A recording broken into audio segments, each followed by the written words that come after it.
Okay, interview number 16. We're very happy to have Christoph Nemethy with us from Hungary, world-class horseback archer, very, very busy, very important person in the horseback archery field, scene. So we're very happy to speak with him today. Hi, Chris, how are you? Hello. Thank you so much for the invitation. I'm happy to be here. Good, no problem, no problem. I don't think we've met in person, but we have been at some of the same competitions. But like I think I was at the competition in Jordan 2 years ago. However, I was not competing. They asked me to come and just to demonstrate some ground archery in the arena next door. But I did see you on the horse sometimes, but I don't think we've met yet, but hopefully soon. But at least we meet now. Hopefully.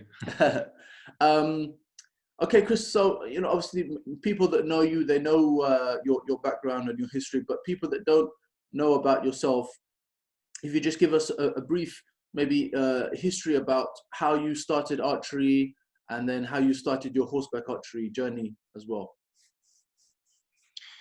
Okay, it's of course a quite long story. I try to make the short version. Our name is Nemethy, and we are big horseback archery, a horseback name. And our ancestors in our family tree are many big riders. One of the big riders is Nemethy the Babylon. He do really much for the show jumping sport.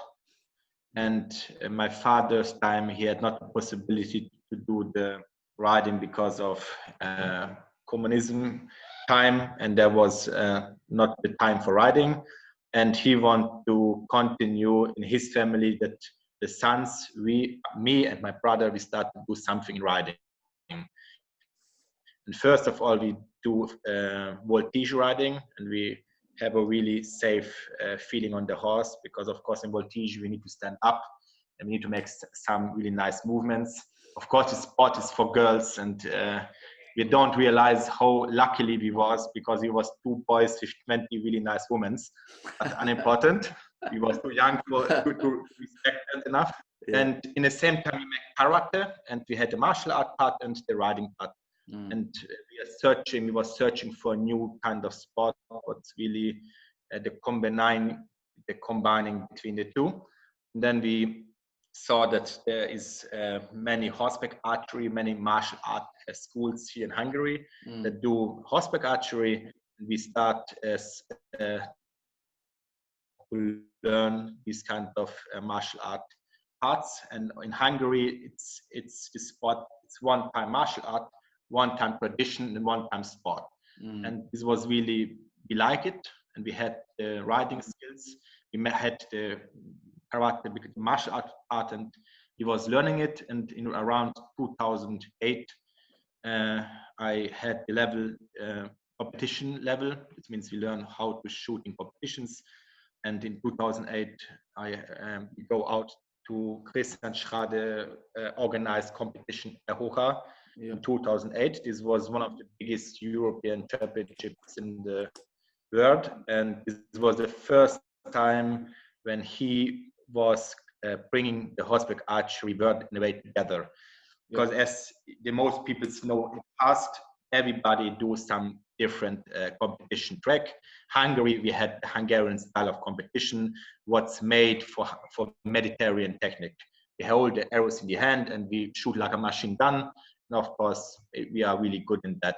This means for sure in Hungary are one of the best horseback archers, but in Mediterranean technique. And then the Turkish make their own competition styles for thumb. They are really professional in kabak. And then Korea do the Korean kind of track. Polish make some tracking track, and everybody have their own track who was really perfect. And the problem is the world was split.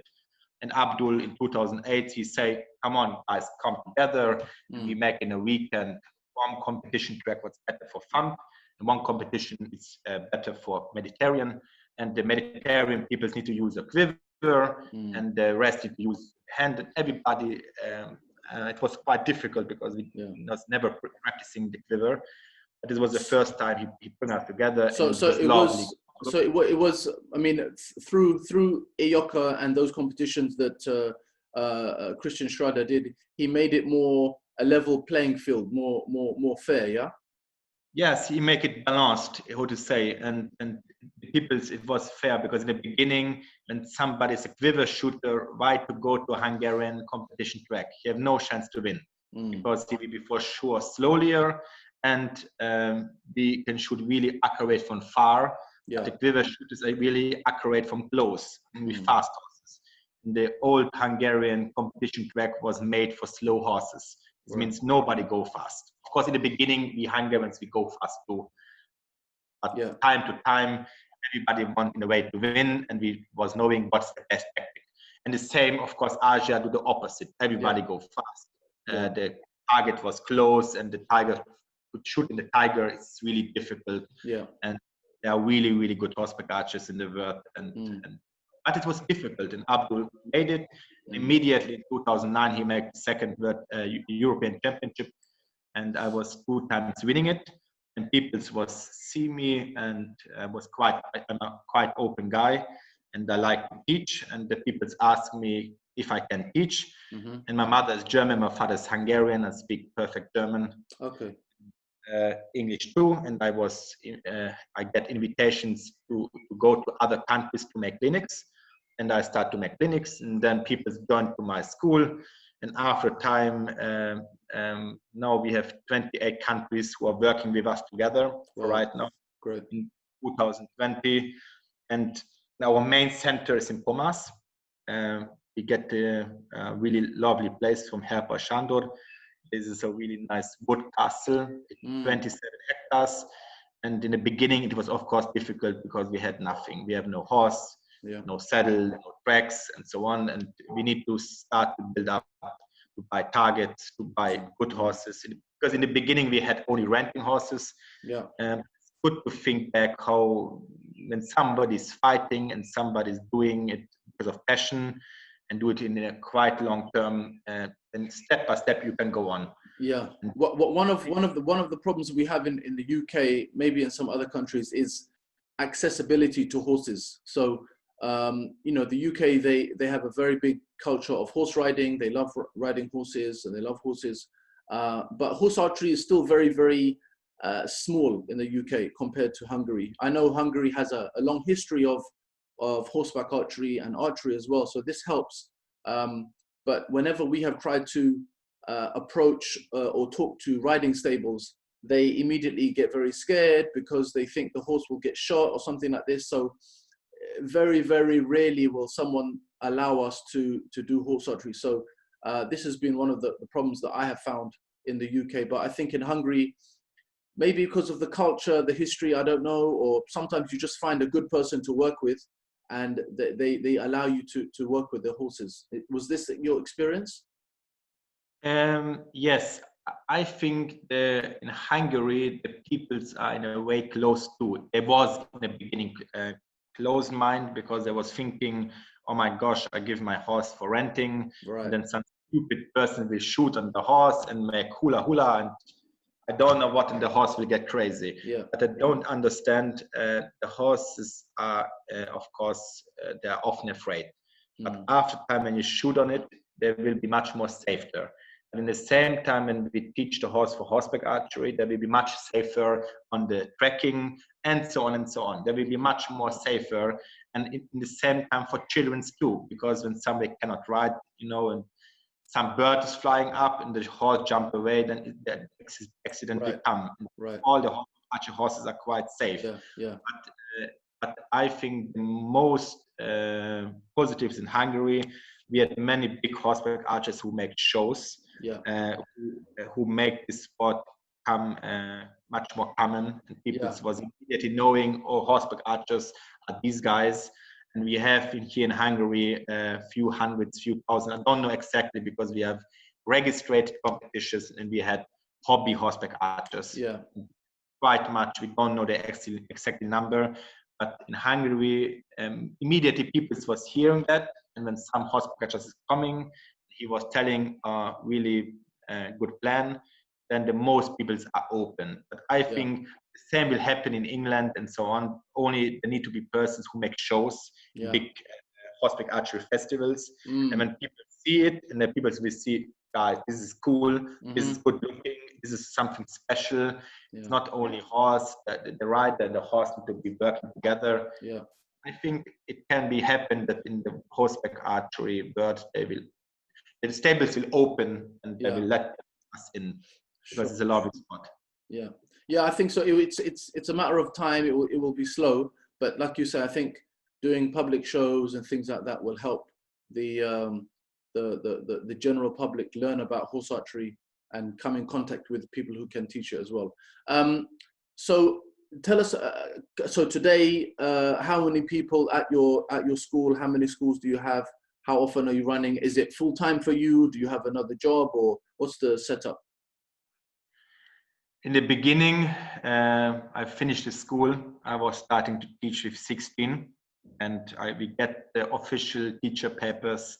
Here in Hungary, you cannot teach only as you want. You need to make some university. We don't have horseback archery teaching university. We have separated for archery and separated for riding. But when you go to the archery teaching part, you don't need to shoot with traditional bow. You need to learn shooting with Olympic bows, with compound bows, and in riding you need to show your skills in show jumping or in dressage riding.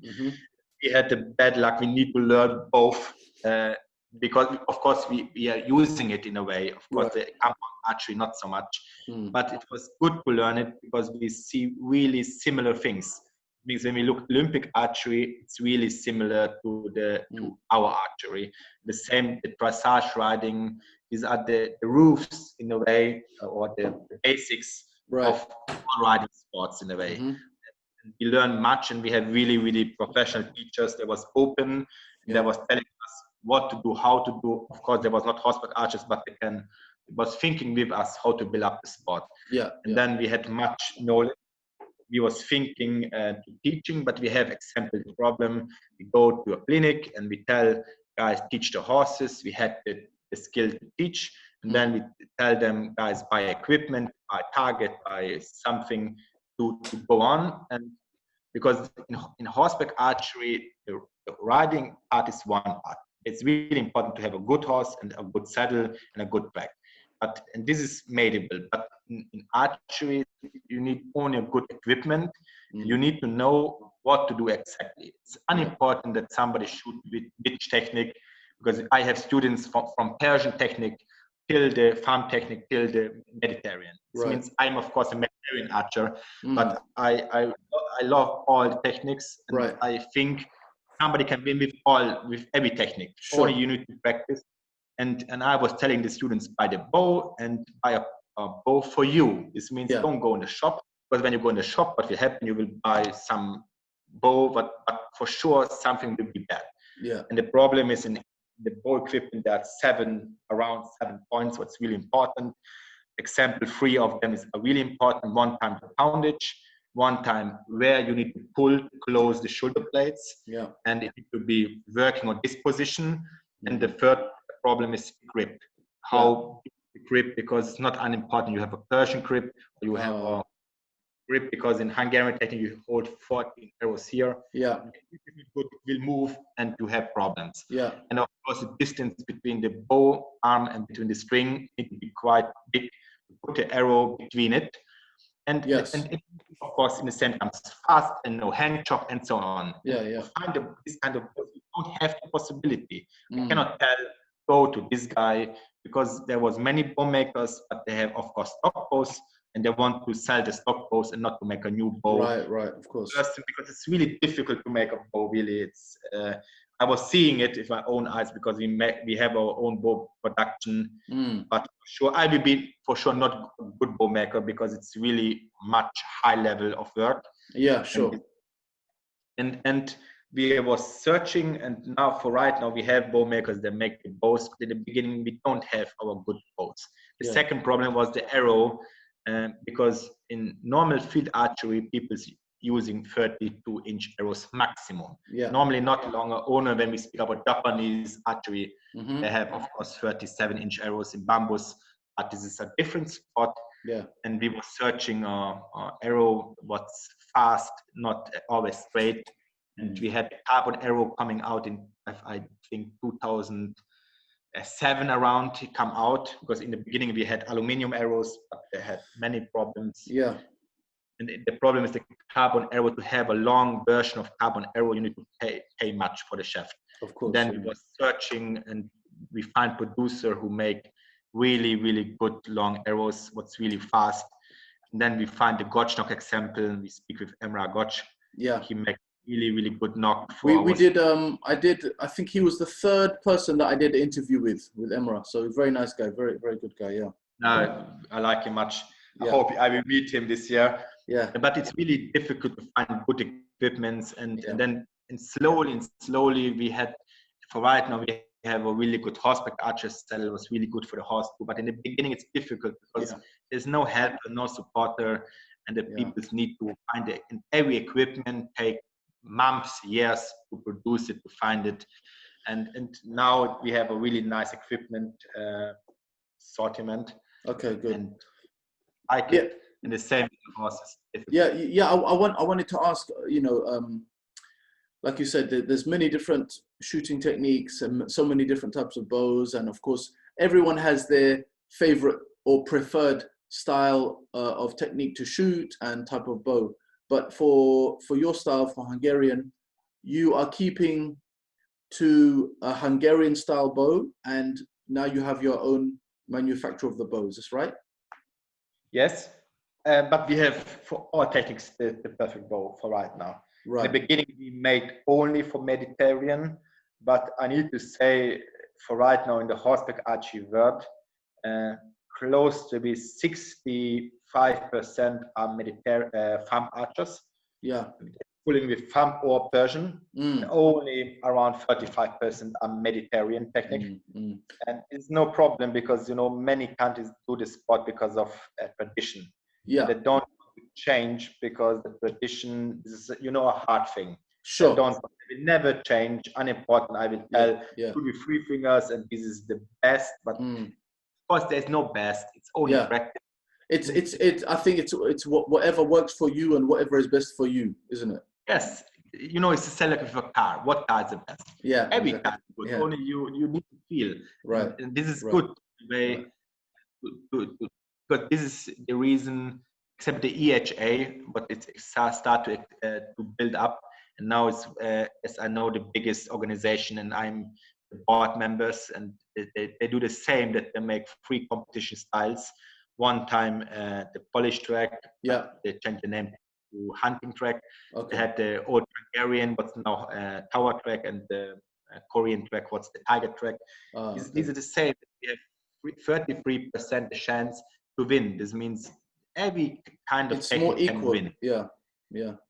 Yes, and the best is example the hunting track, because in the beginning, to go in the straight track through, you don't need to have a good horse for it. It can go fast, it can go slow, but everybody was sitting on and only praying, you cannot ride, and you need to only stop. But the tracking and to go in the tracking, jump, in the same time to shoot, you need to have a really high level of riding skill. Yes, and immediately the riding skill level go up. Yeah. In the beginning, people cannot ride. This was a truth. Horseback coming, and we was praying not to fall down. That's the sad truth. The reality. Yeah. So at your schools, obviously you mainly teach the Mediterranean release, but what if someone comes and they said, I only shoot thumb or Persian? Can they still come and train with you and learn from you? Yes, I think in the world it's difficult because I work with 160 teachers together in the world. Wow. But we all together have around 2,000 some members. I don't know exactly the numbers. In Hungary, for sure, we have 200 students. And many are riders, but others are only archers, and few of them are horseback archers. And every 28 countries are coming.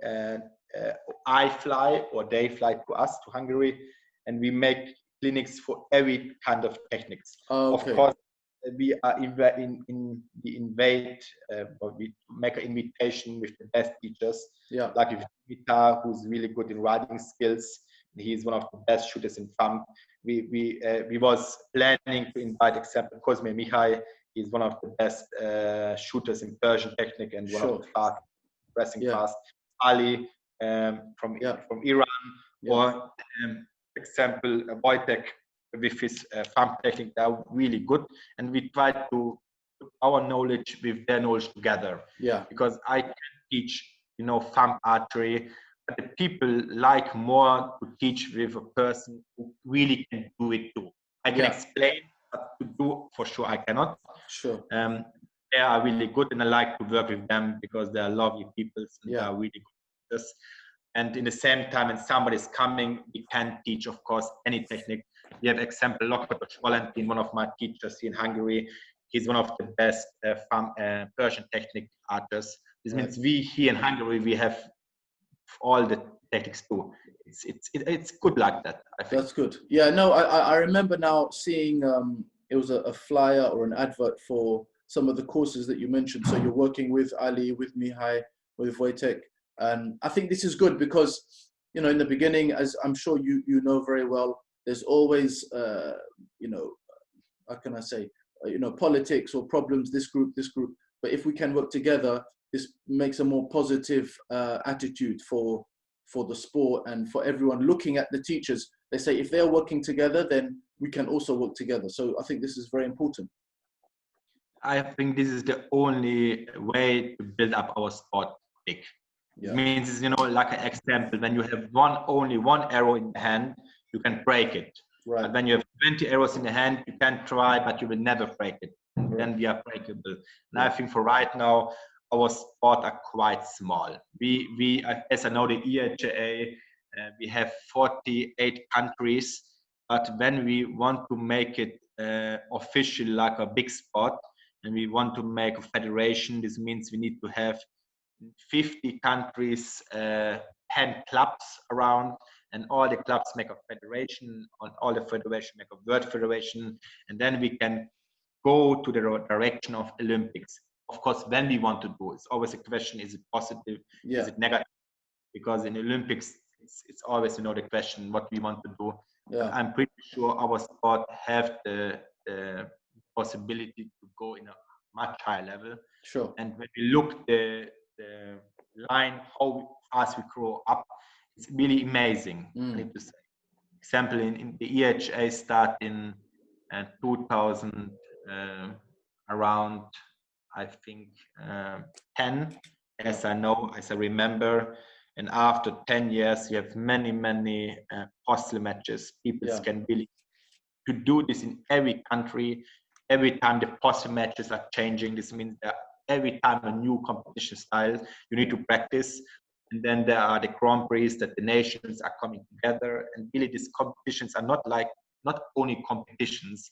These are the big family is coming together.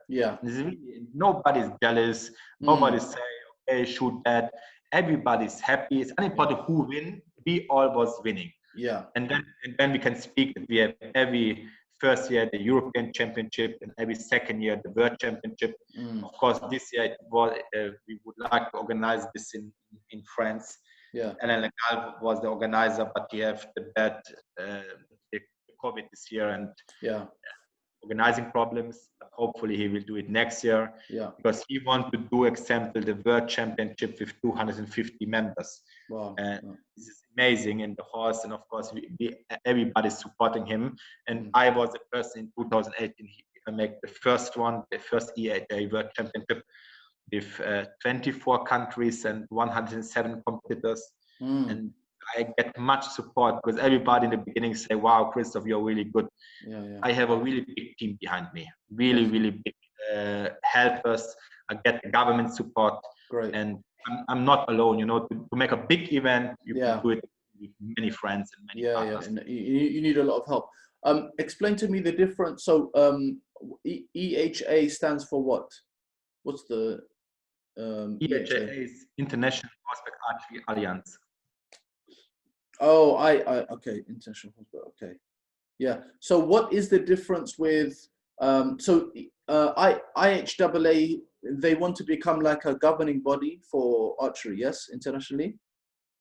Yeah, when we speak about the systems, for right now, there's existing the WAF, World Horseback Archery Federation. Yeah, I wanted to ask, what's the difference? Are they the same? Are they different? Or what's the difference with them? Master Kim is the president of the WAF. He was the person who doing Korea, I think, close to be 20 times the world championships in Korea. He make the most part is of course Korean style, but he made a few times kabak, a few times mogu. I was there in 2015, and he put much energy in it. And he have few members. I don't know exactly the number, but they are more common in Asia. The Right. The EHA start in England, and many people are coming together. And I like the idea of the EHA because this is an open system, and I was joining them, and I say they have similar interests than me to build up the sport, and we make all the freestyles. But we have many. We speak more and more to bring WAF and EHA closer. Or together, because it's better to make one big system as two big ones. But we are really open. We are in a way no enemies. We are going to BAF competition, the BAF members coming to EHA competitions, and of course there are peoples who are members of both systems, because in Asia BAF it's for sure biggest, but EHA it's growing really like hell. Yeah. So EHA was started in the UK, you said? Yeah, Claire Sawyer was one of the person. I think not only she, but many. But she was the assistant from the beginning. Right. Claire and Dan, I think. Claire and Dan. Yeah. Then they had only the idea to bring the techniques together. They start slowly, and in the beginning there was Emil Eriksson. He was the president. And I was joining, I think, 3-4 years later, because I don't understand why they was doing it, because I was thinking they have some interest. There was people who want only to bring the big family together, to have no more fights, because in the beginning, for sure, 15 years ago, everybody was looking, this technique is wrong, this technique is bad. For what to speak about negatives? Negatives don't need in the sport.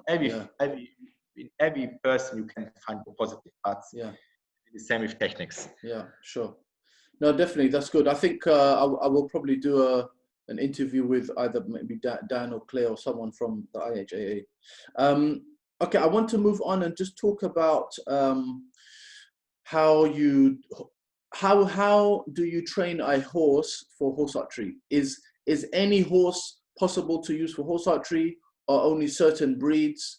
And how do you yourself at your school, how do you, if you let's say you buy a new horse from scratch, from zero, you have to train this horse, how long does it take, and what type of exercises and things do you do? Well, first of all, the horse, buy a horseback archery horse. First of all, when somebody would like to buy, the investment, you need much time, how to say, not the money is the biggest problem, the time. Because when you go to facilities, you need to look at the owner example, and when the owner is crazy, for sure the horse will be crazy too. Normally it's like that. The same, you need to look at the hay quality, the food quality, because when the food quality is not good, you don't need to buy, because for sure the horse has some problems in the beginning. And the main problem is when somebody is selling a horse. Normally he sell a horse because of two reasons. A version, he want to make business. B version, horse have some problem and he want to sell. Normally that. The third version is the best version, and the family need to change, example, the house. They have no garden anymore, and they want to put the horse to a good place. This is the best version. It's difficult to find because you need to search quite long. But in horses, they have characters, and they have, it's difficult to explain, but I make it more understandable. There are fast horses and slow horses, in a way, not so much. Roughly, Yeah, the horses who are fast, when somebody buy a fast horse, for sure you need to invest in a week 4, 5, 6 hours work that the horse go normally, because the horses have much power. And when you are coming on in a week one time out, and I want to ride, for sure, first of all, you will fly. Yeah. And after, maybe you will be alive. After 2-3 hours of riding, maybe you can start to shoot on the horse. The problem is, it's really difficult to learn the technique with a fast horse. Yeah. Because to praying and in the same time to shoot is really difficult to do in the same time.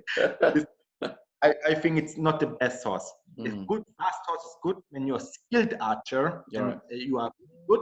Then it's really lovely to go fast and to shoot and to target. But I think this is the best look. Yeah. And the second is the slow horse. The slow horse is of course lazy. You need to push, but the lazy horse is much safer, and much better to learn the basics. Yeah. Because normally slow horse, to speed it up, it's much easier to make a fast or slow because you don't have a rein. Of course. The second two parts are the smart horse and the not so much smart horse.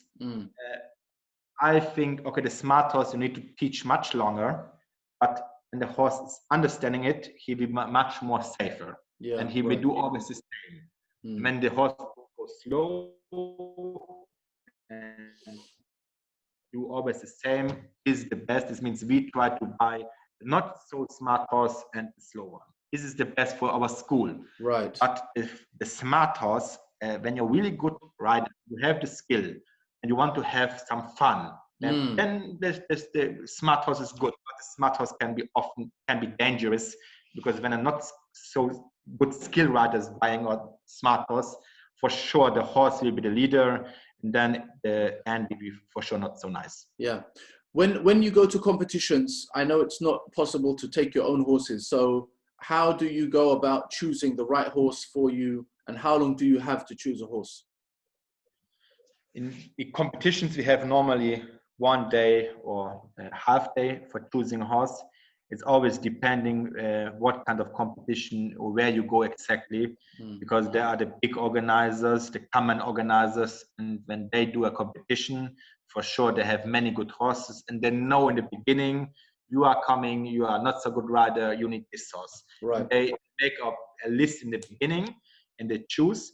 Other competition make lottery, example when all horses are quite same, they put all names in the pot. Like in Jordan, I think Jordan. They like in Jordan, it's fair too, and then everybody gets some horse, and then you have luck or not luck. And of course, there are and there places where there are big horseback archer school, because normally a big horseback archer school have many horseback archer horses, and they are really used for the tracks. They know the tracks, and in this kind of competition, highest points are coming. For B version, you are traveling with your horse, but of course, it depends where you're going. When you're close, it's no problem, but when you're going 2,000-3,000 kilometers with one horse, it's quite organized. Sure.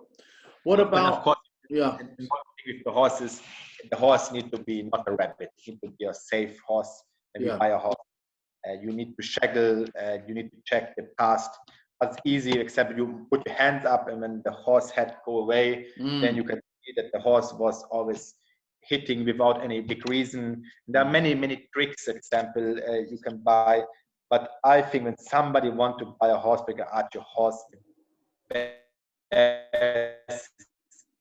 ask somebody, because the most minus is when you buy wrong horse, you need to feed the horse, and at the same time it's really difficult to sell that horse. It means I think there are many really good skilled riders, better to pay some money and to tell them, please help me to buy a horse, this is the best.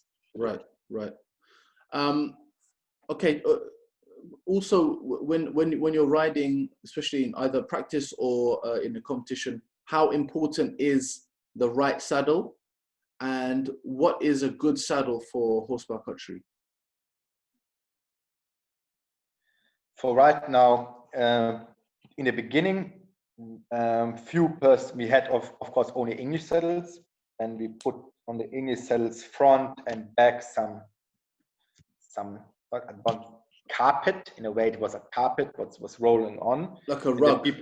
More fixed that when you stand up, you can fix your body more, because in horseback archery, when you want to shoot really straight from far, you need to twist your hip much. And to twist the hip, you need to stand a little bit up, bend your knees, and when the horse is cantering, you make the opposite movement with your knees, and then your upper body is really straight. Right. And at the same time, when you're standing up, you can move your hip to front or back, and then you can shoot quite straight, and you can hit the target from 55 meters. And in the beginning, we had only English, and we put a carpet to find the balance more. But the English one is, of course, good for English riding or for dressage riding or for show jumping. Yeah. And then the Hungarian kind of horseback archery saddles are coming out. These are saddles what's looking like that. Yeah. And they have wood down.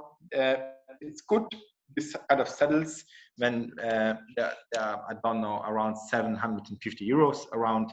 But the problem is they're not the best for the horse. And you can use this saddle only for horseback archery, because when you want to have a trekking riding with the saddle, for sure you will die, especially the men's. Quite uncomfortable. Yes, because it's, you know, it's good when you stand up. Yes. And in the wood part, quite short,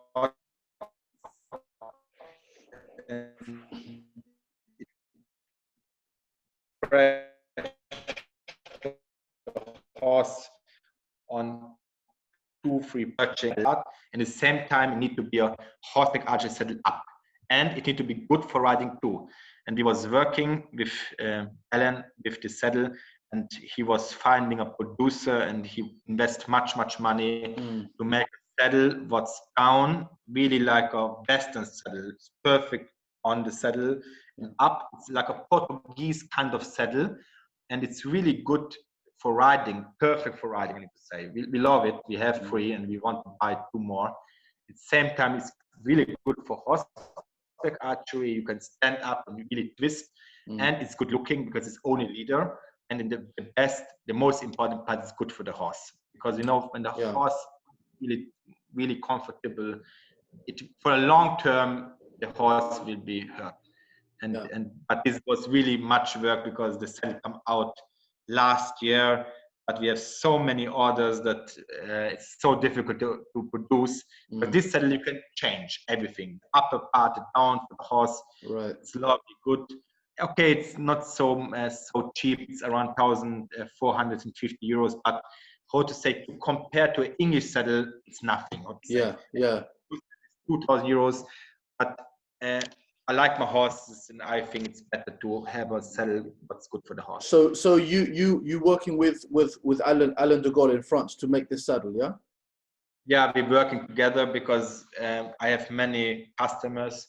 Alan is one of my teachers, and he was helping in the World Championship. And now I want to help him in October for the World Championship. He's in a way my brother, and he's the EHA president. Alan de Gaulle. I think it's really good to make an interview with him too, because he's one of the persons who is going front with the flag, and many people follow him. He have a really big school in Gouchou. This is in the middle of France, and he make lovely competitions, and he make his saddle, and really we like it much. I'm trying to actually make contact with Alan. I think I sent an email to the website, but I didn't get a reply. So maybe if you have a contact or something, you can help me with that. Okay, let's just go on to, I just wanted to show people some of your social media and your website, and you can maybe talk about it to us. You have some very, very nice videos and marketing stuff. So this is your main website, yeah? Yes, I don't see it for right now, but I think, okay. Hold on, it should be sharing. 1 second.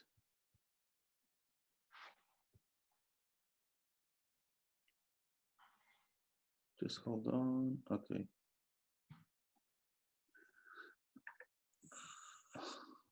My connection's a bit slow. 1 second.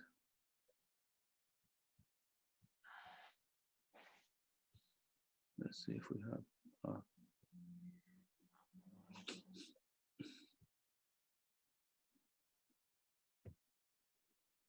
Sorry, my end, my problem.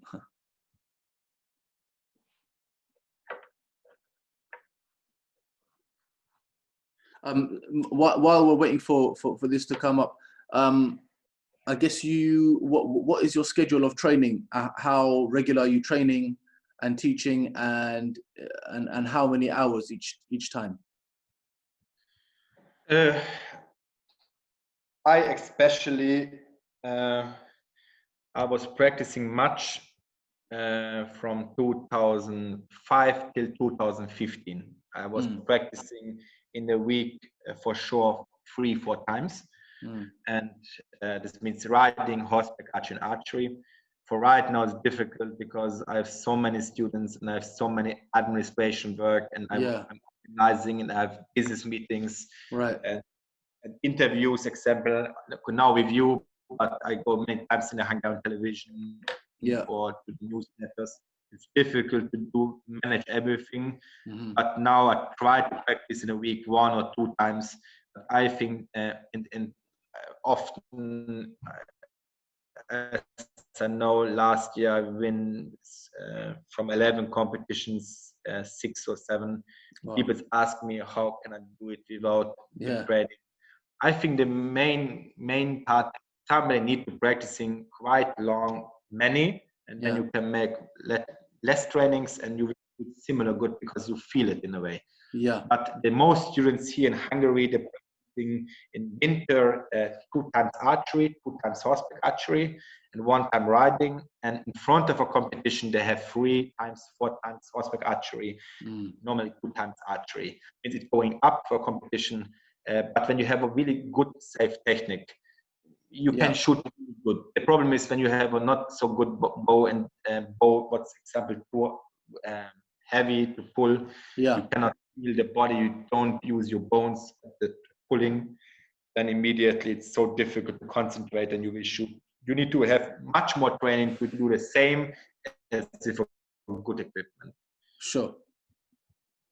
Yeah. And we were seeing the first web page. So yes. Web page, let me just Instagram, the Facebook. We try to post events because we have, of course, shows, national and international places.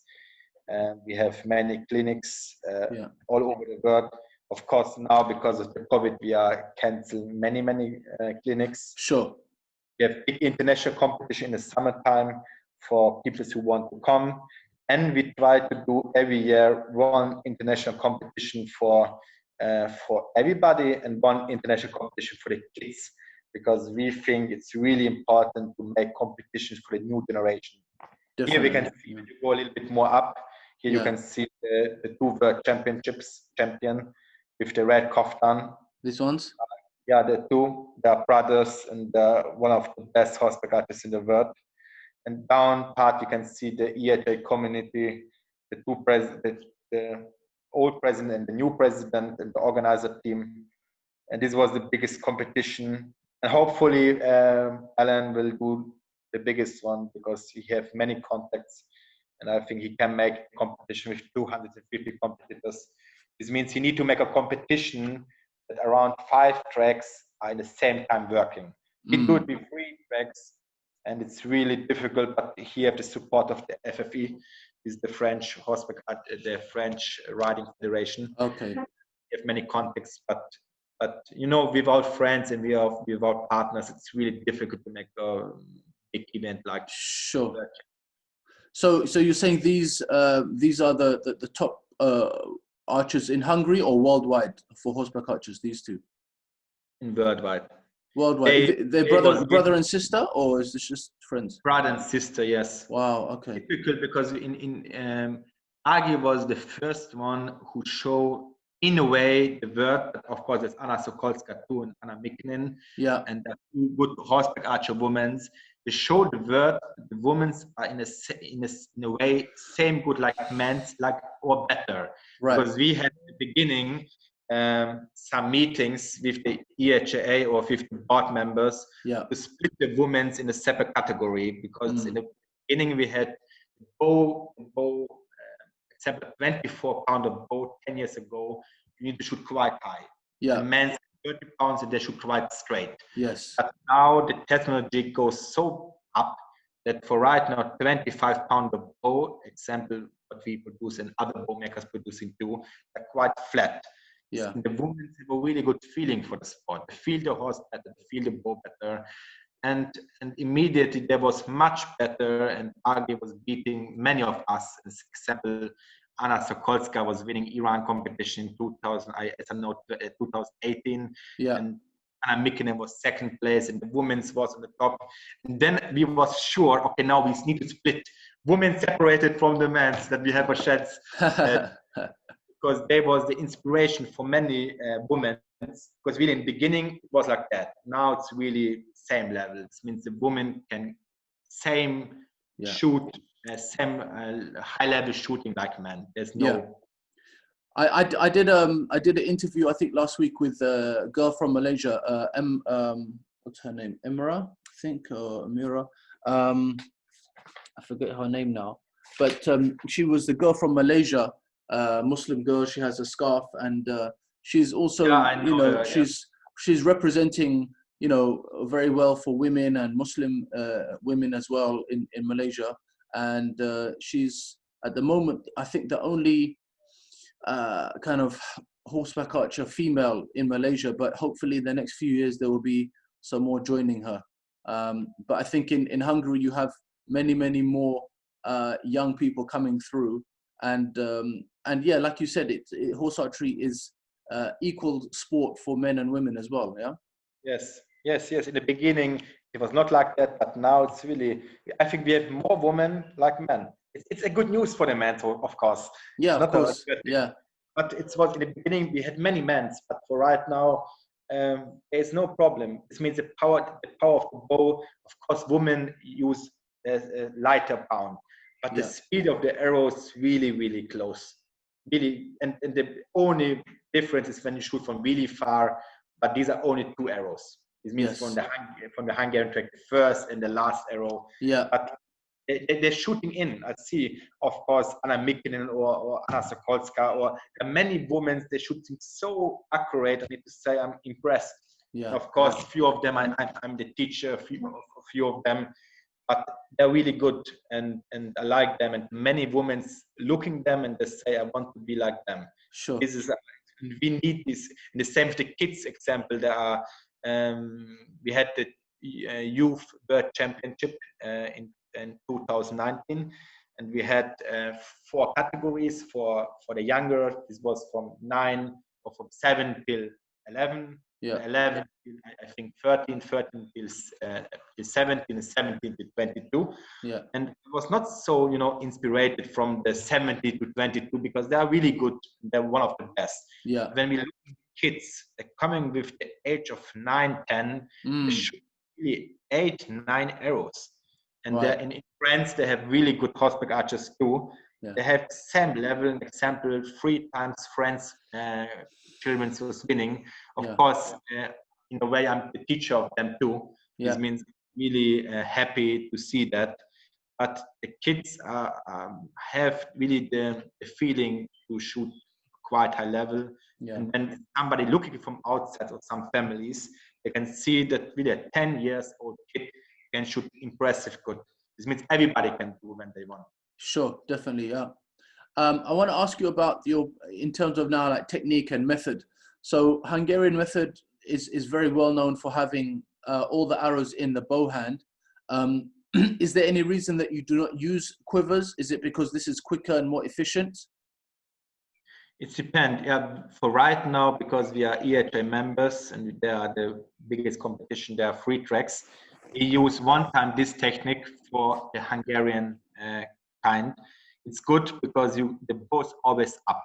When the bow is always up, you don't lose the high of the arrow. Right. And really fast, we can shoot with this technique around accurate in 1.2 seconds. We can shoot 1 arrow in the target.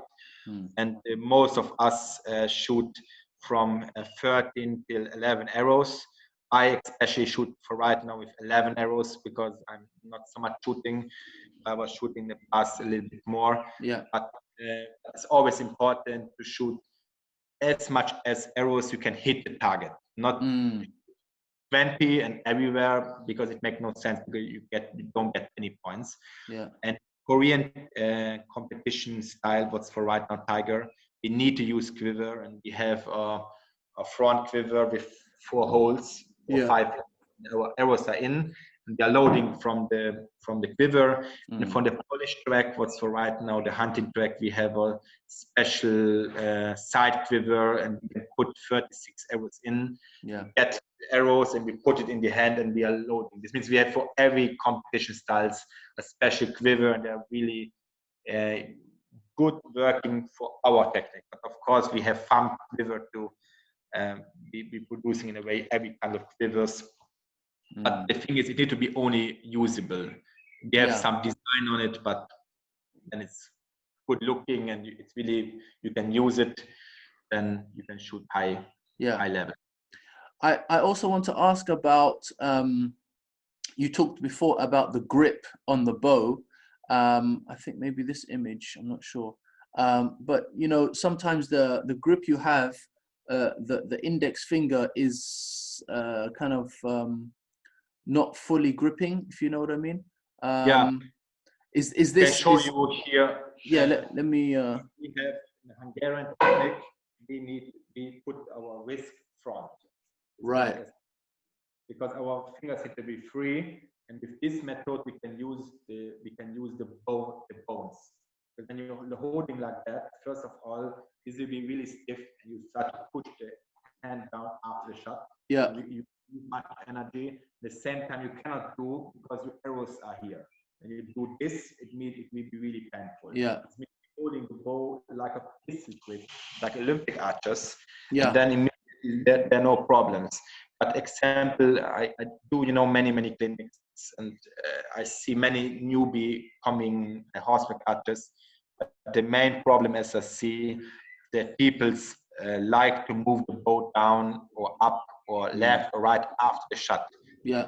And this is often common that people don't hold the bow with the bones and they move it down, and you can shoot quite accurate with it. But when you're practicing every day 200-300 shots, then you can shoot back. This means like a monotone movement.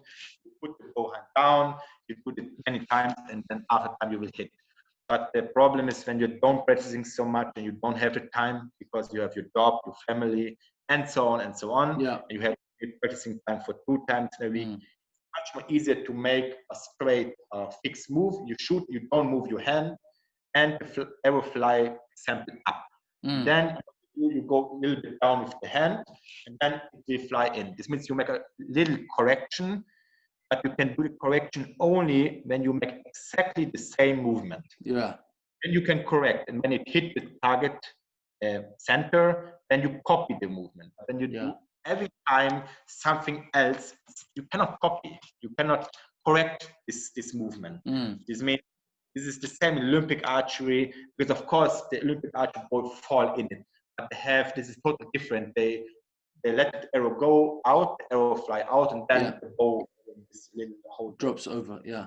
Yeah. But this is a different sport. But many archers move it down, or it's too heavy, the bow. And of course the shoulder problems, because we know many horseback archers, they are really common and have big names, and they get example painkillers for the technique, or they have some problems with the shoulder. Of course I don't want to say names because no, of course, friends. But the thing is, it's really important to protect the body. Yeah. Because we speak, it's not so much, it's much. When we pull only a 20-pound bow out, this is not much. It's 10 kilos one time. 10 times it's 100 kilo. 100 times it's 1,000 kilo. And then when we look in a short 1,000 kilo, we was pulling 1 meter in a way in the short direction, and really important to warm up. We do every time a warm up, and when we shoot with right-handed, we take the bow with the left hand and we pull 3-4 times out as much we were shooting to make our bow, our body balanced. Yes, and it's really important. But for every parents and for every teachers, I can only tell: give the kids light bows. They don't need to shoot the tank. They want to learn the technique, and then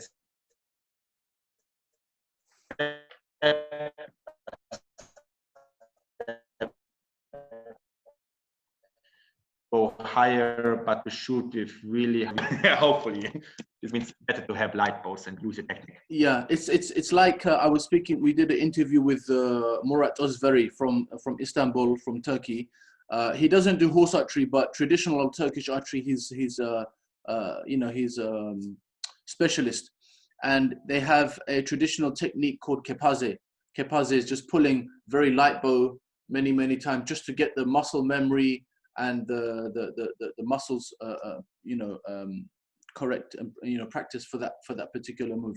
I wanted to also ask you about your anchor position or your reference. I see in your particular style you're pulling kind of to your chest. Other techniques they like to pull either to the face or the jaw. Is there any particular reason you're pulling here and not coming up higher? Yes, when we was trying, but everybody can do it at home. The problem is, of course, I speak about horseback archery right now, not about archery, because archery, for sure, I will put to my face and I will hit the target more easier when I aim. But in horseback archery, there are two problems. We shoot an instinctive shot and not an aiming shot. The problem is on the horse, example, when we shoot front, try to show it with the camera that everybody can see. But we try to pull really in the shoulder line. And when the camera is coming from up, we're really straight. When somebody's coming and helping me, and he's behind me and he push his butt and the elbow, I need to hold this pressure without doing this. Because when we are sitting on the horse and the horse going in canter, of course, then the canter we will do this. It means when I don't use the bones, it will be looking like that. And we cannot shoot quite accurate and we cannot shoot same. When we pull enough long, but unimportant that we do it with Mediterranean, with Persian or with pump, unimportant, I think. Then we still more bones. The second part is we will be much more stable, because when we use this technique, this method, we will move like that. And the third part, we will shoot much more accurate. And I'll be looking in the techniques example, the best in the world, more and more they start to pull far and far, really to close the shoulder blades and to put this shoulder more front. But of course, it don't need to be really far. It need to be, this means here's the center and around 5-6 centimeters, a little bit more, it depends. So of course, you have a good bow for it, because when you go in the shop, you will buy a short draw bow, because the normally bows are quite long draw bow. What's good for that? And when somebody, and it's not unimportant that you use a small bow, because small long draw bows are only good for thumb archery, because when you pull, the line of the ankle will be small and you don't hurt your fingers. But when you do the same with 3 fingers, it push your fingers together, because the ankle is small. We Hungarians, we use bigger bows. But of course more difficult to move on the horse, but it's makeable, because you make some special movements. But for farm archers, they use smaller bows, and it's good too. Every technique have a special bow. Yeah, of course. So for everyone doing horse archery, they have a different reason why they do it. For some people, it's just purely sport, it's a hobby, something they enjoy. For other people, it's something more serious, like a discipline, maybe even religious for them. For you yourself, what is it for you? I know that it's also work for you and it's income, etc. But is it just a sport, or is it something more for you? When we was starting in the beginning, I had we was going 6 years to the kosher school example. Here we was there together, my father, and we was asking him what is his goal, and he was telling that he want to build up as a martial arts school. But the new generation, the kids generation, they need to decide what they want to do with the sport exactly. Because martial art, it's good, but it have of course limits, because martial art, not everybody will do that, because when parents are coming, they want to do it as hobby, as sport, and they want to have a good time for a weekend. And the tradition part, the problem is not everybody have a tradition. We Hungarians have, Turkish have, and so on. Many countries have, but others don't have. This means close to 70% of the countries that don't have tradition, and at the same time we want to go together, and this is the reason we doing it most of because of sport. Right. And Coach was telling us then you need to decide that, and he was one of my inspiration when he built up many parts in Hungary for the sport, and he's one of the big leaders in the sport, and he was inspiring us, and we try to make a really open school what's for everybody can come, unimportant which religion is, unimportant which country, because I am a kid from 2 countries. This means I'm Hungarian, I'm German, but I'm not 50-50, I'm 100-100. And when I go to Italy or I go to France or to any country, I am totally international. I don't have, of course, I like my countries, but I like all the countries, and the good parts, when you go there, and the tradition and how the people are speaking, it's really good to listen to this. And I want only to build up a really big sport, and I hope that many people will join, and they do. And for right now, we have many people that are helping me, because I think the sport have the possibility to go in a higher level. I'm pretty sure it's not good to go in a really big business way, because the business is always a limit. The problem is business, and always business, the problem is it's like other sports, a big federation. Of course, there need to be money in, because without money you cannot go on. This is important. You need to have lobby, you need to have marketing. All that will not going. But I, of course, with other people's, and of course I want to stay back a little bit when I get my own family and my own kids. I don't know when. I'm 30, and when I have my family, I don't want to travel 27 times in the year, because I'm so often in airports. Really, stewardesses are greeting me, "Hello, Christoph, one more time here." It's really nice to do, and I support all the countries. Really, I like it. Except we had a meeting with the Jordan Prince example, and he was telling us, "Please help us," and I will help them too. It's really no problem. But my life, I will do it so long. When I have my own family, I don't want to take away and to do it only horseback archery. But the good news is that we have many teachers, and they're really good in English, and they're really high level in teaching. Learn everything, what I know. And when they make clinics in other countries, they do the same level what I do. Really, and this is the thing, because we need only many teachers, and we have a teaching project that people are coming from other countries, they can learn the skills, and they can fly back to their own country, and they can start to teach. And this is what we do in France. In France, 4 years ago, they had a small level in horseback archery, but in riding level it was really high, and I was supporting them and helping them, and they jump, and they're close to be the same level like the Hungarians. And now I see countries that really grow up, because the sport can only go on when every country have a similar good level. Because when you are the best country, you have no concurrence, you will be finally lazy, bored, you will stop. Two motivations. Money motivation we don't have, because there's no money prices. Or the second motivation, that you are beat yourself to beat somebody else. But when there's nobody who's good, only you, then you will, after time, you will stop. And I need to push the level up in other countries. It's working. It's working.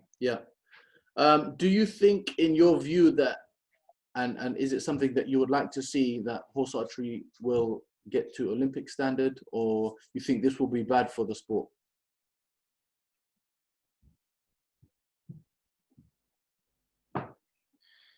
Many people ask me that because we have many meetings. So I have many meetings with really big people who can much helping us to go in this direction. It's a really difficult question I because know, yeah. Olympics are really positive in a way. This means the business part and the marketing part and everything, it's really good. But they have, of course, the negatives too. This means for right now we are free and not, but I'm pretty sure we need to do something because for right now we have, example, 100% horseback archers and around 80% are hobby horseback archers. It's no problem. They do it in a country to have a competition and make some holidays. And they're really lovely people. It's really, I can only tell everybody to go to this kind of competition. They are really good because of the humans and because of the friends. But there are 20% who want to do it as a teacher and as a really big horseback archer in a high level. And for this part, we need to organize competitions, what's in front of many thousand audience, in front of live television, what we do except in Hungary, because our competitions, few 100,000 Hungarians saw the competition. This means because of commercial, or we need to give some prize money. But I think we need to do it the same, like, you know, like soccer. I think, of course, we will be never soccer because soccer is a sport that everybody can do. But we have here hobby, and there will be few competition, but for the 20%. Because when we don't do, we will lose these guys, and these 20% are the inspiration for all the rest. Yeah. This means when they're going away, and the teachers are going away because they cannot live from it, then what will happen? Nothing, because the hobby persons do it because the organizer is normally the teacher. And the teacher is not existing, there's no organizer anymore, there's no competition anymore. And the same with the horseback archery horses. The biggest organizers like me or like Ellen example, we can do the competition because we have many horseback archery horses. I have 27 example, and Ellen, I don't know, he have close to 30 horses, and for him it's easy to do. And when he have no school, because the people are not motivated to go to his school, then immediately it will change. This means we need to work on the 20% a little bit more, because hobby competitions we have many, and they are really good, but we need to think on the professional part. Yeah. Interesting stuff. Tell me a bit about, you did some training with Hollywood actor Jamie Foxx. How did that come about for the Robin Hood film? Yes, we have much luck because Hungary, in a way, have a second name, Little Hollywood. Oh, right. Big films are made here, like Die Hard 5, and so many films I cannot explain. Yeah, actually, there was, sorry to interrupt, there was a recent Netflix film, The Last Kingdom. They also filmed in Hungary. Do you know this?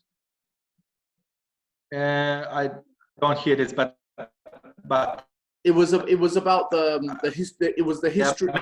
Yeah, really. It was about the history of England and you know, England, Scotland, Ireland, and also the Vikings. They come down. But very well made, very nicely done. A lot of horses, lovely scenery. And I was wondering where they're filming it, because it's not in England. They said it was in Hungary. So many films, I think they use Hungary because very beautiful landscape. Yeah, it's good to know. I will look this movie. I was finishing the Vikings. It's a really good movie too. But I like this kind of movies with, you know, with martial art and with horses and about history. But in Hungary, it's really made Little Hollywood. They have big companies like Cordoi Studios. This is a big place. They have many buildings, and many movie stars and movie makers are going there to make movies. Yeah. And I had many invitations. Example, 10 years ago with Angelina Jolie, she was inviting us to make a show with the kids, and we meet a little bit. Brad Pitt, he had some meeting, yeah, and we make shows for them. And example, in last year we had the possibility. They asked me to teach Jamie Foxx, Taron Agati, and Paul Anderson. Terran Agati, of course, he was a Robin Hood themselves, and Demi Fox's teacher as Little John. And here, this place is the place I was teaching. Right. We was teaching here Lars Anderson's technique. Lars Anderson, one of the fastest horseback. Oh, right, Lars Anderson, yeah. From I say Dania, he's there, and we was teaching them, but they have a really good skill to learn in a short direction many things. Yeah. And I like them. Here, example, he was hitting with one shot 2 targets in the same time, and I was telling him it was a double kill, and he was doing this move. Yeah. But they have a really good skills. They're So really nice. How long did you have to work with him and to get him trained? 3 months, 3.5 months. We had time to do this. Oh, okay. In a Is week. this every day you're training with him, or every few days, or how often are you? Every week, 3 times we had practice with one actor, and I teach 4 actors. This means there was one woman, I don't know her name. She was, I don't know, Robin Hood's wife, or I don't remember. Yeah. So you were the main, not stunt coordinator, but you were the main teacher for archery for that film.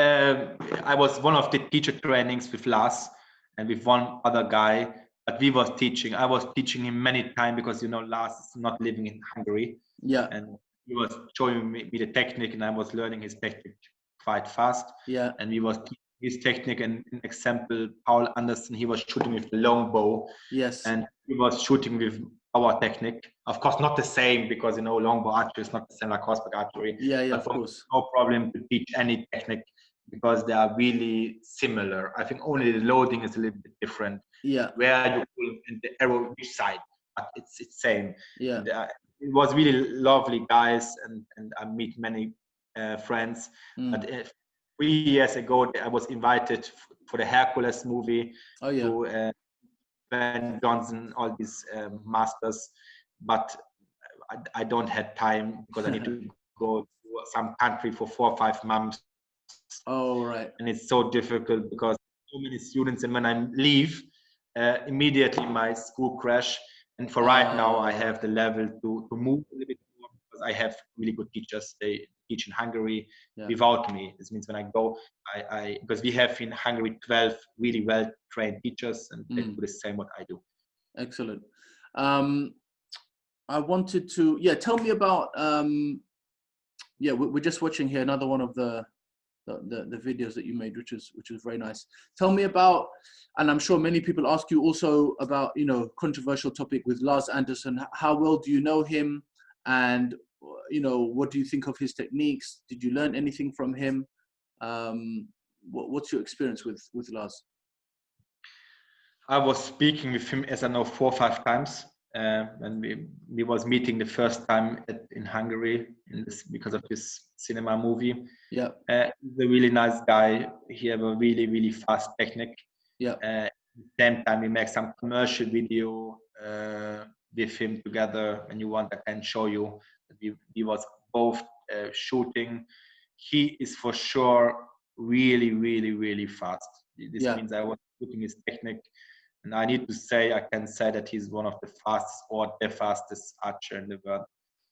Of course, I was asking him, can he do that in horse? Because it's amazing how you look on the videos, because you have, I think in YouTube, the video what most people was looking at 40 million people. I know, crazy. 50 million views or something. Yeah, it was mad. Yeah, but, and I need to say, of course, there was many people who write things down that's not so positive parts. Yeah, of course. You know, I see it as a marketing part, and I think Lars is inspiration for many persons. Yeah. And I'm pretty sure many people start because of him. Yes. With all these guys and to make the video, I don't know how much time he was spent it, but he was doing it. Of course, he make many times the same. Yeah. But it's much work. I think he take months. And when 40 million people look at the video and say, guys, this is a nice technique, they start to do maybe horseback, maybe archery, and we need this kind of video. Yeah, I'm for sure not jealous. I like his technique. I liked the video. I was looking at I don't know 5-6 times. Yeah. And I, of course, I share it. I was sending my students. I said, guys, look at how to practice. I was learning his technique a little bit. I can do it, but on the horse, it will not. It's not usable. It will not work. It's difficult to do. And I like it, not so fast, but every technique has positive. Of course, yeah. One of the questions I had when I looked at the video, it was not clear to me how he is gripping the string. Is it with fingers or thumb or pinching or what? I don't know. And also, for sure, he's super quick. I mean, it's amazing what he does, but he has to be so quick. He's not always pulling full draw, right? He's kind of flicking the string. And, you know, like you say, for marketing purposes, I think it's excellent, but I don't know how teachable that method is. You know, Lars himself is a very special person, but whether it can be taught to the masses of people, I don't know. What do you think? I think many people ask me often, who is example a good teacher? And I can only tell one thing: have the teacher good students. That's it. Because when the teacher have no good students, and when the teacher have one good students, this means nothing. Yeah. Maybe he had luck. But when a teacher have 10, 20, 30 champions, then there's no questions. But it's really important the teacher don't need to be a good archer. Because in our sport, the problem is people look inspirating horseback archers that really master and shooting. Sure. Normally, when someone is really, really, really good, is normally a big egoist in the same time. Normally, maybe not, but mostly, because the egoist need to be really sent and need to make much energy to their own. Sure. You need to practice much, and when you have not this kind of character, it's difficult. A teacher, it's an open mind person. He needs to be open for everybody. This means, example, last, I don't know if he teach the technique. I was doing it. It's a good technique, but I think it's difficult in a way to copy in a high standard. But we need to know that, example, Taron Agati as Robin Hood, he do that we threw up a disc, one disc in the air. And he was hit 2 times in the air. This means he was doing it. Of course, when we make the video, there was not so much shooting. Right. But unimportant, but it's really lovely movie. I looked at 2 times and I like the movie. Yeah. But there was really hitting the target, as you can see in the video. This means they're not only movie tricks, they are really special. The last really special too. Copy that, and that he have example students in archery or horseback archery that are really well level. Then of course you can say, wow, he's a really good teacher. Right. But you know, to do it at high level and at the same time to teach in a high level, it's really difficult because I have 24 hours and not more. You know, yeah, difficult. That's right. Yeah, definitely.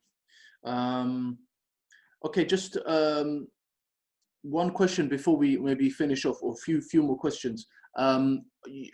You know Mihai Cosme very well. I'm sure you're very good friends with him. We were lucky enough to have him. I think we invited him to the UK 2 years ago to do a short clinic. Beautiful guy, very nice guy. He came up with his own bow. He produced this new bow, asymmetrical bow. It seems to work for him very well. It has a different handle and things. Have you seen this bow? Have you tried it out? What do you think? Yes, we know this kind of bow. I was seeing it. I was using it. It's of course this bow is made special for Mihai's technique. Yeah. And for his quiver, how he used. It's a really fast bow. It's really light. Example. And we design our bow with a weight in the grip to hold the bow better. But we use a special technique, I think, for him, because he moves his bow more. It's better. There's no weight in it. But it's impressive, good. And you know, when Mish is coming to competition, I don't know who will win. Maybe he's always in the top 3, how to say. He's one of the best horseback archers in the world. Yeah, he's amazing. There's no questions. And when he's coming, people really like him. And he's a really showman. He makes big shows, example in Finland, in front of a few thousand peoples, and he really he know what to do, and he is so special. I know him really good because in the beginning, in Thomas, he was working together. This means we make the Mediterranean, and 100-meter close, he was doing his own school, and we was 10 years, close to be 10 years together. And I know him really long time. And he's the guy who was searching always the way of what to do. And I think when you ask him anything about any technique, because he was using a simple Mediterranean technique too. Yes. He was using pump, he was using version, and I think he can speak about everything really. When he started to say something, everybody, wow. Yeah. About energy. I was his student too. I was learning from him in the beginning. And example, what he say, many parts I put in my own technique too, because he's about energies and about these kind of things. Of course, they're really high level. In the beginning, it's not so important to know as a beginner, but in the higher level, it's really important to do. But he do the quiver technology, the bow technology, it's working. Yeah, he's shooting. Of course, he makes clinics in all over the world, as I know. He's going many times to Asia. Yeah. But of course, when somebody wants to be good in any technique, it's unimportant in Nishi technique or in our technique or in Voitic technique. Unimportant. The most part is that people need to invest time. And this is much time. And of course, in the long term, we can see what's the best. I think there is no best. Only practicing. And of course, every bow is made for special technique. Sure. But I like him, and of course, Katerina Kozmei, she's always the background behind Mishi, and they're working really much. We need many of these people because they are the inspiration of many horseback. 100%. Yeah. Much more less. 100%. Okay, Christoph, we're just going to end off with some kind of fun questions that I ask every guest. Let me just bring the screen back. Okay, so some of them might be very obvious, but do you prefer laminate bow or composite bow? I prefer laminate bow. What is your favorite track to shoot on? Which type of track do you like the best? I like the best the hunting track, when you need to move your horse with your body and the many targets. It's the most fun. Yeah, most challenging, yeah? Yeah, I like it much. Yeah. Wood or carbon arrows? We use carbon arrows because of safety reason, because, you know, we pull the arrows between the fingers out, and we need to check always the wood, and it's quite dangerous to shoot with wood. Yeah. And your, I guess maybe obvious question, but your favorite bow that you like to shoot, if it was not this current Hungarian style bow that you shoot, what other bow have you tried and do you like? Yes, of course, our production, I can speak about the Storm bow and about this kind of bow, my own bow, Storm and Flash bows are really good. But when we speak about other bow makers, example, I was used Lucas Novo, he doing this kind of bows like a Ferrari, really speedy, fast, lovely, nice. I need to say, this is the creme de la creme bows, and I like his bows. But there are many bow makers more better. But I like Lucas' bow. I was shooting with the bow, and I need to say it was a good feeling. Yeah, excellent. Okay, last question, and this is just like a theory question. If you were able to travel back in time to a different period of archery, what period interests you the most, or what period would you like to live in? I think I would like to go back to the Hun parts, to when they're traveling from away from Asia, Hungary, then move, travel to Iran, to Mongolia, and how they do it. I'm really impressed when there was moving with the whole part of peoples, and to really to move in the other work, and really as they was fighting together and the technology of fighting, and everybody need to be perfect, to collecting the arrows, how the horses are moving, and all these fight scenes, what they do. This time I want to be in and to see how it was, because I think many people can learn from that. Definitely. How everybody was working like a team, and how big things they can do when there's a team. The Hunds was, of course, really high-level horseback archers in the Hungarians time. And like this. No, I agree. I think it's one of the very interesting times of the periods of history where horse archery was used as a way of, beating another group of people, and it made one group very dominant over the other. So that would be amazing to see. Christoph, I appreciate your time. Thank you very much. Although we like I said, we have not met physically, but I'm glad that we met now, and I hope that I can meet you and learn from you in the future very soon. I hope we can come out of this COVID period, and I'm sure you will get back to being very busy with work. I appreciate all your sacrifice you're making to horseback archery industry and as a sport, and really pushing things forward. And I can see that you have a good, positive, open mind, and this is very, very important. And this is what we want to promote. So anything that we can do from UK, we're happy to help. And we see you and Mihai and Lucas and Murat and Ali. All these people are the people who are, and Alan, representing us. So we appreciate that. And I know it's sometimes you don't get a lot of appreciation or recognition. And people see you on the camera and they see you in the competition. Oh, he's the best, but they don't see how much hard work goes on in the background, in the preparation, how many times you're teaching, all the time you're giving up. So I want to thank you for that and appreciate that, and thank you for your time.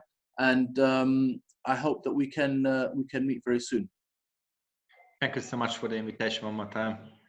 I wish you all the best, and hopefully we will meet you and all. This means everybody, I think, in the world are waiting for this time that the horseback archery world can meet one more time, and we can continue our passion. Definitely. Excellent. Thank you very much, Christoph. I'll be in touch soon. Thank you so much. All right. Thanks. Bye. All right.